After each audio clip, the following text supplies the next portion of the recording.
এই লক্ষ প্রজাতির মাছগুলাকে আল্লাহ রাব্বুল আলামিন ভিন্ন ভিন্ন প্রজাতির খাবারের ব্যবস্থা কে করে? জোরে বলেন, খাবারের ব্যবস্থা কে করে? আল্লাহ রাব্বুল আলামিন সমস্ত আবার জঙ্গলের দিকে, হিংস্র প্রাণীর দিকে তাকায় দেখেন, বাঘে যা খায় সিংহ তা খায়, বাঘে যা খায় হরিণ তা খায় না, হরিণ যা খায় ব্যাং তা খায় না, ব্যাং যা খায় সাপ তা খায় না, সাপ যা খায় আবার অন্য প্রাণী তা খায় না। এই লক্ষ লক্ষ প্রজাতির প্রাণীর গুলো খাবারের ব্যবস্থা করে কে? জোরে বলেন, খাবারের ব্যবস্থা করে কে?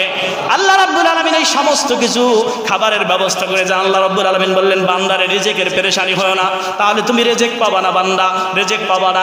রিজিক যদি কেউ বৃদ্ধি করতে চায় সেজন্য নামাজের মুসাল্লায় দাঁড়ায় এবং দীর্ঘ সময় ধরে রুকু সিজদা করে বলেন কি?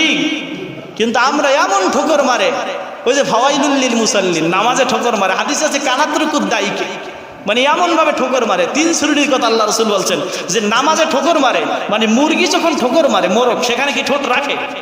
ঠোকর মারার